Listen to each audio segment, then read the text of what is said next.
안녕하십니까. 직업상담사 2급 자격 대비 직업심리학에 대한 강의를 시작하겠습니다.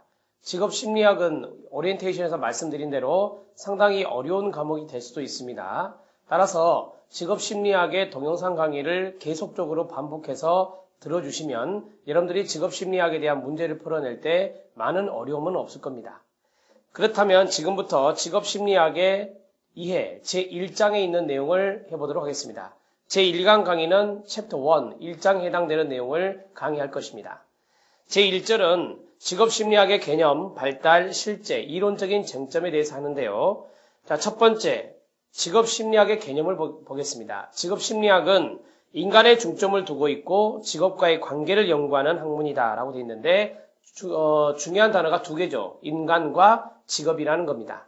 자, 그 다음에 두 번째, 개인의 관점에서 직업을 탐색하고 결정하고 적응하고 전환하고 여가 등의 과정에서 일어나는 직업적인 문제를 탐구하고 또한 직무활동, 실업위기, 실업, 은퇴 후 개인의 직업적인 행동을 다루는 학문이 바로 직업심리학이 되겠습니다.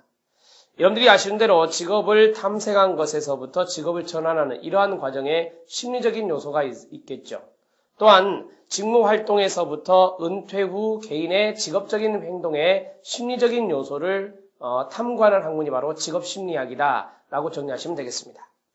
자, 그 다음 세 번째, 과학적 탐구 분야의 하나로서 일하고자 하거나 일하는 인간의 직업적 행동을 일반화시키고 이게 과학적인 요소가 있다고 그랬으니까 일반화가 중요한 단어가 되겠죠. 의미 있게 설명하는 것이며 직업세계에 대한 실제적인 문제 해결에 전문적인 지식을 적용하는 겁니다. 여기서 전문적인 지식이 바로 과학적인 지식이 되겠죠. 그러한 부분들로 이해하시면 되겠습니다.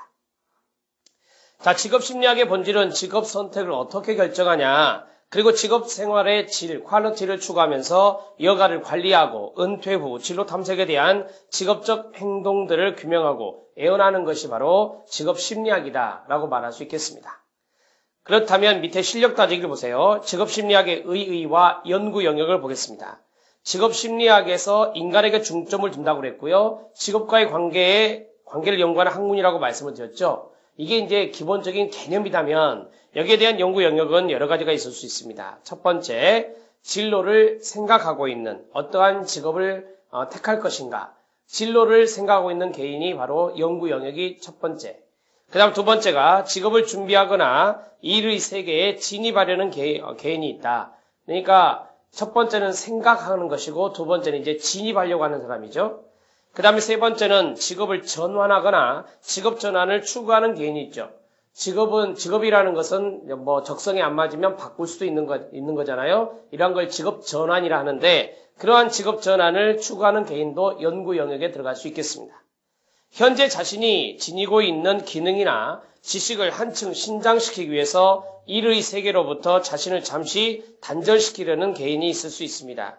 자, 쉽게 말하면 어떠한 직업을 갖고 있다가 자신의 어떤 기능이나 지식을 조금 더 훈련적인 차원에서 신장시키기 위해서 지금 현재는 직업을 갖고 있지 않지만 잠시 단절하고 있는 개인이 있다면 그 개인이 바로 연구의 영역으로 들어올 수 있다라는 것입니다.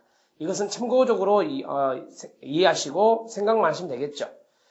진로를 생각하고자 하는 개인, 어떤 직업에 진입하려는 개인, 그 다음에 직업을 전환하고자 하는 개인, 그 다음에 어떤 자기 자신의 능력과 지식을 좀 더 업그레이드하기 위해서 잠시 직업을 중단하고 단절되어 있는 개인, 이러한 사람들이 바로 이제 직업심리학에서 연구할 수 있는 연구 영역이다라고 말할 수 있겠습니다.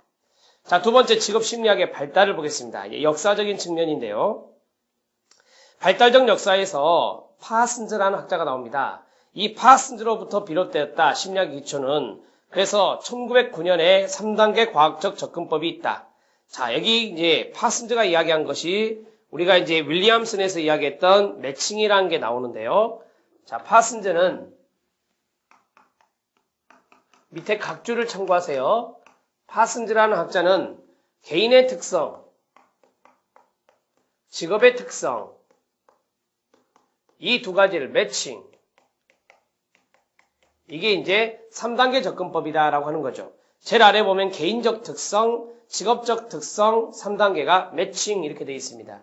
그래서 요소가 3요소인데 1, 그 다음에 2, 그 다음 매칭이 3이 되겠습니다. 이렇게 해서 정리하시면 되겠습니다. 자, 그 다음에 그 다음 내용을 보시죠.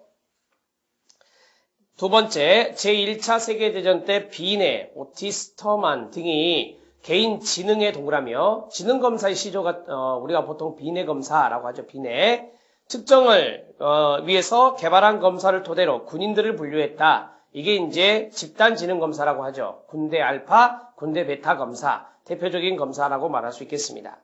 자, 그 다음에 두 번째, 제2차 세계대전 때 적성 검사가 발달하고 분류 방법이 정교화된다. 그 다음에 슈퍼, 긴즈버그, 로, 홀랜드의 이론 체계화가 50년대에 이루어진다. 4번에 있는 학자들이시면 잘 나오죠. 첫 번째 있는 슈퍼, 그 다음에 긴즈버그, 발달이론 학자들입니다. 그 다음에 로는 욕구이론이고요. 홀랜드는 성격이론, 인석이론 학자입니다. 자, 이런